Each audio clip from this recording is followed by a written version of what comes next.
It is 10:45 on a Sunday night, and you are sitting on the edge of your bed, staring into the harsh blue glow of your phone. Your partner is asleep next to you. You are looking at your banking app, toggling over to your mortgage balance, and then looking at your credit card. You make $145,000 a year. By any historical standard, you are in the top tier of earners. You are the person everyone in your high school thought was going to be rich. But as you sit there in the dark, doing the mental math for the 100th time, a cold, sickening realization washes over you. If your boss calls you into the office tomorrow and hands you a severance package, you are exactly 2 months away from complete financial collapse. You didn't buy a yacht. You don't fly private. You just bought the standard American dream. A 4-bedroom house, 2 decent cars, and some organic groceries. But somehow, that dream has turned into a velvet-lined prison, and you have absolutely no idea how to escape it. You see, society has sold us a massive, devastating lie about what wealth actually looks like. For the last 20 years, the entire personal finance industry, the YouTube influencers filming from rented mansions, and the Wall Street columnists have been feeding you the exact same script. They tell you to leverage your income, buy the biggest house the bank will approve you for, keep your interest rates low, and invest the difference. On the surface, this makes sense, but in reality, this is the exact mechanism that has created an entire generation of people who are incredibly rich on paper, but completely, desperately broke in reality. But here's where it gets interesting. We are conditioned to believe that if we are struggling on a 6-figure salary, it must be because we are lazy, or because we buy too much coffee,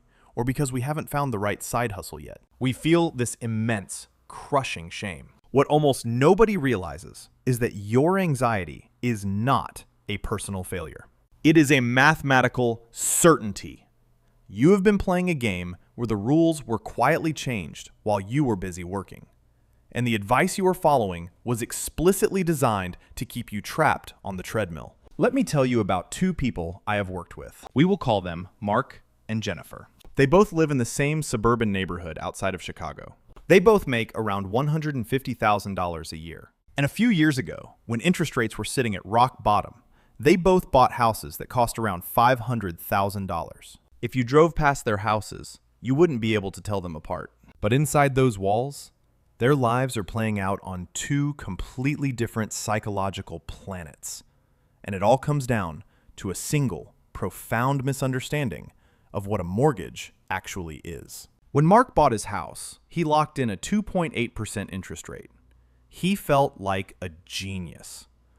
His financial advisor patted him on the back and told him that inflation was going to eat his debt and that he should stretch his budget to get the nicest house possible because the money was practically free. So Mark put 5% down, financed the rest, and accepted a monthly payment of roughly $3,600 once you factor in the property taxes and the skyrocketing insurance. Mark tells everyone he is building equity. He watches YouTube videos about real estate investing. He genuinely believes he is building wealth. But that's not even the real problem. The real problem is what that $3,600 mandatory payment does to Mark's brain. You see, Mark works at a tech firm, and he absolutely hates his manager. The culture is toxic.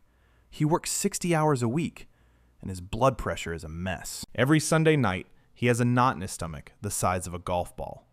He desperately wants to quit. He wants to take a pay cut to work for a nonprofit, or maybe try to start that consulting business he has been dreaming about since his 20s. And this is the part that should worry you, because every time Mark brings up the idea of leaving, he sits down, looks at that $3,600 baseline, adds in the 2 car payments, the student loans, and the daycare costs, and he realizes his family needs $8,000 a month just to legally survive. He can't take a pay cut.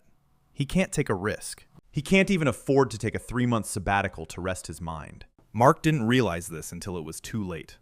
But when he signed that 30-year mortgage, he wasn't just buying a house.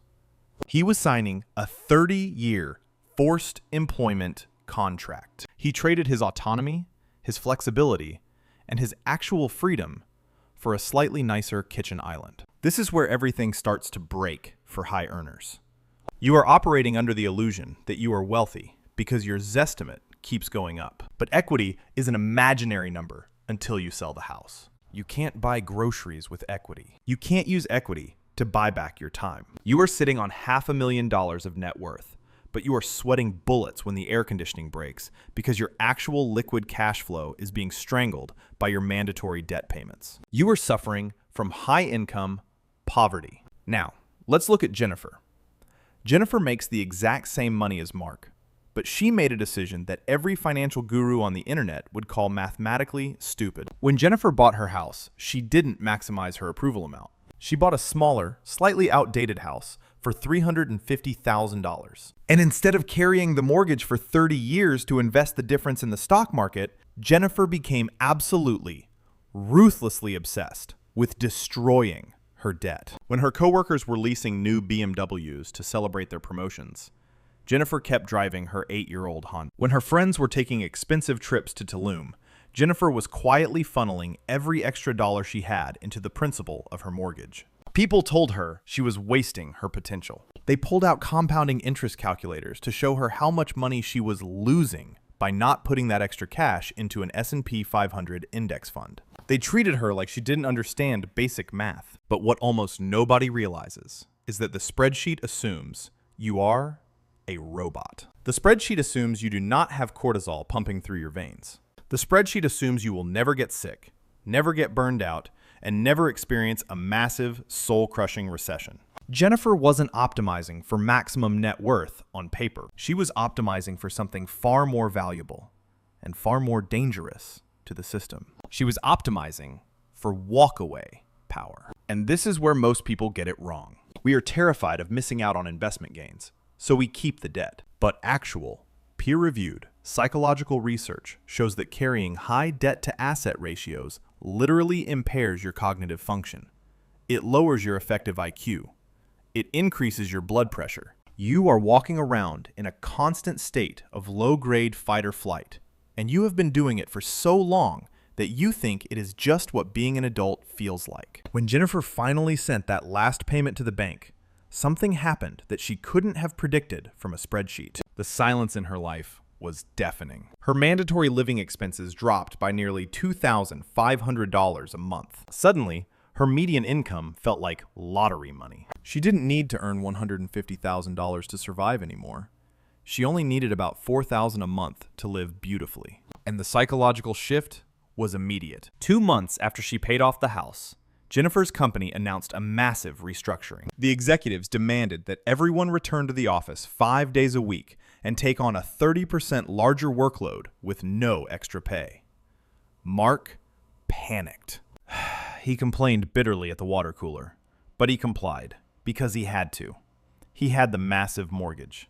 He was trapped. Jennifer didn't complain. She walked into her boss's office, calmly stated that the new terms didn't work for her, and she handed in her resignation. She didn't have another job lined up. She just left. Because when you do not owe the bank a massive chunk of your income every month, you stop negotiating from a place of desperation. You become completely immune to corporate threats.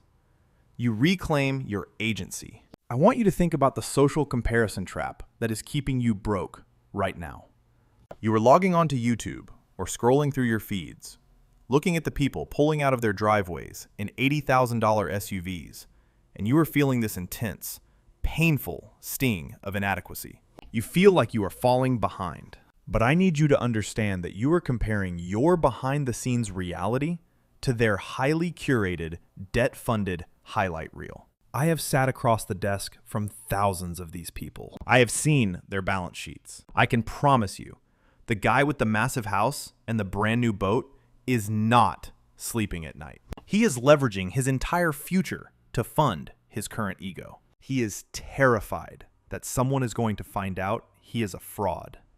He is playing a game of financial musical chairs, and the music is starting to slow down. If you try to keep up with him, you are not competing for wealth. You are competing to see who can build the most beautiful prison cell. And this is the part that should really keep you awake. If you don't break this cycle now, the future regret is going to be unbearable. Fast forward 15 years. You are 55 years old. Your energy is starting to drop. The 60-hour work weeks hurt your body more than they used to. But you still have 15 years left on your mortgage because you bought a bigger house in your 40s to fit your growing lifestyle. You look back at the prime decades of your life, and you realize you spent your best years grinding away at a job you tolerated, just to pay for a house you were too exhausted to enjoy. You realize that you traded your actual life for the appearance of success. You can avoid that, but escaping the high-income poverty trap requires a complete and total ego death. It requires you to look at your life right now, today, and admit that the math you are running is fundamentally broken. You cannot budget your way out of structural bloat. You cannot cancel enough streaming subscriptions to fix a $4,000 a month housing payment and $1,000 in car loans. If you want to be genuinely free, you have to do the things that make ordinary people uncomfortable. You might have to sell the cars and buy something used in cash. You might have to downsize the house to a neighborhood that doesn't impress your snobby coworkers. You have to actively decide that you are okay with people thinking you are less successful than you actually are. You have to starve your ego to feed your future. But here's the beautiful, incredible secret that awaits you on the other side of that sacrifice. When you strip away the mandatory debt, the money you make is finally yours. You take that massive surplus of cash flow and you start aggressively buying your time back. You funnel it into investments, sure, but you also funnel it into your peace of mind. You build a cash buffer so deep that a recession just looks like a buying opportunity. You stop asking your boss for permission to take a vacation, and you start telling them when you will be unavailable. The people who win this game, the ones who actually build generational wealth and sleep soundly through economic chaos, they are not the ones who optimized every penny on a spreadsheet to show off for the internet. They are the ones who optimized for their own psychological freedom. They understood that the ultimate luxury is not a zip code, and it is not a luxury car badge. The ultimate luxury is waking up on a Monday morning and knowing that your time belongs entirely, unequivocally, to you. So the next time you find yourself lying in bed on a Sunday night, staring at the blue light of your phone and running those numbers, I want you to ask yourself a very difficult question. Are you managing your wealth, or are you just managing your image? Because you cannot do both. You can either look rich to people you don't even like, or you can quietly, invisibly become completely free. The choice is yours. But the clock is ticking, and the longer you wait to make a decision, the more the system is making the decision for you. What are you going to do when you wake up tomorrow?